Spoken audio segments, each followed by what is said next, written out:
Okay, let's be honest. We've all been there. You decide you're going to start a new habit, hit the gym, meditate every day, finally read more books. And for the first week, maybe two, you're on fire. You've got all this motivation, and then poof, it's gone. Suddenly, it just feels like a massive chore. So what gives?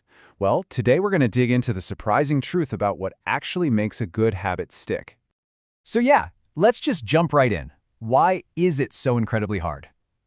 I think for most of us, our first instinct is to blame ourselves. We think, I just don't have enough discipline, or I wish I had more willpower. But what if that's not the problem at all? What if the entire rulebook we've been given for building habits is just completely wrong?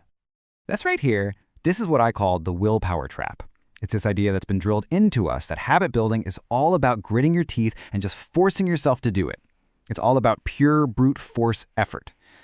But listen, if that whole approach has just left you feeling frustrated or maybe even like a failure, you are definitely not alone.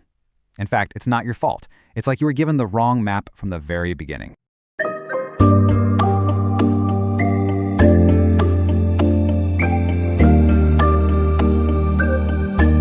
All right, so let's just toss that old map out the window. We're going to pivot to something totally different. Think of this as the reward engine. Forget about all the struggle and the grind. We're going to explore the real force that actually truly drives our behavior. And here's a little spoiler for you. It has absolutely nothing to do with how much pain you can endure. This is it. This one single idea is the absolute core of everything we're talking about today. Here it is.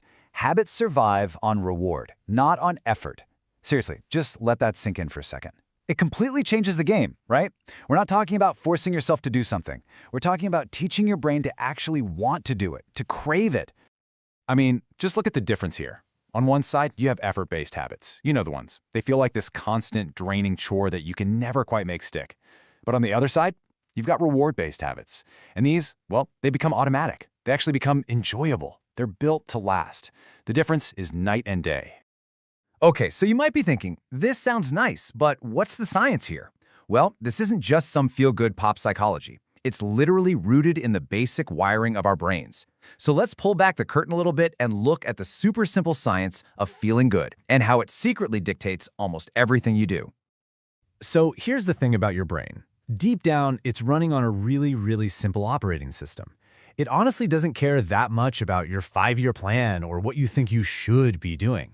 Its rule is super direct, it's almost primitive. If something feels good, do it again. That's it. That's the entire code. And the part of your brain that handles this is called the reward circuit. Just picture it like this little network that lights up like a Christmas tree whenever you do something that feels good. And when it lights up, it basically sends out a company-wide memo to the rest of your brain that just says, hey, that was awesome. Put that on the schedule to do again ASAP. And this is so important. Here's the other side of that coin. If there's no reward, there's no repetition. It is literally that simple. So when you try to force a new habit using only willpower, your brain looks at the situation and it sees all this effort, all this cost, and zero benefit.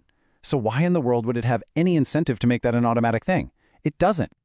Okay, so that's the why. But knowing all this is one thing. How do we actually put it into practice? This is where it gets really fun. Let's break down something I call the instant reward hack. A super simple way you can use this brain science to start building better habits, like today. You're gonna laugh at how simple this is. It's literally 2 steps. Step 1, you do the new habit. Step 2, you immediately give yourself a small, genuine reward. And when I say immediately, I mean it. The timing is everything, because that's what forges the connection in your brain. Now, this reward could be something simple and external, like enjoying a little piece of dark chocolate right after your workout, or putting on your absolute favorite song the second you finish a boring task. But, and this is the pro-level move, what's even more powerful is learning to notice the intrinsic reward. That's the good feeling that's already there. It's that sense of accomplishment, that moment of calm after you meditate, or the quiet pride you feel looking at a clean kitchen. The whole point is to train your brain to connect the action itself with feeling good. Eventually, doing the thing becomes the reward. So, as you can see, this is way more than just a little life hack. It's a completely different way of thinking about personal change. It's about reframing the whole process of building a life that you're genuinely proud of. Look, if you forget everything else from this, please remember this one thing. Reward drives behavior. Not willpower, not shame, not grinding it out. Reward is the engine. Once you start focusing on how to make your new habits actually feel good, you'll be amazed at how the consistency just kind of starts to take care of itself. So I just want to leave you with this one final question to chew on. We're always told that self-improvement has to be this hard, painful grind, right? That it has to feel like work. But what if that's the biggest lie we've been told? What if the real secret to lasting change isn't about mustering up more effort, but about intentionally designing more enjoyment into your life? Just think about that.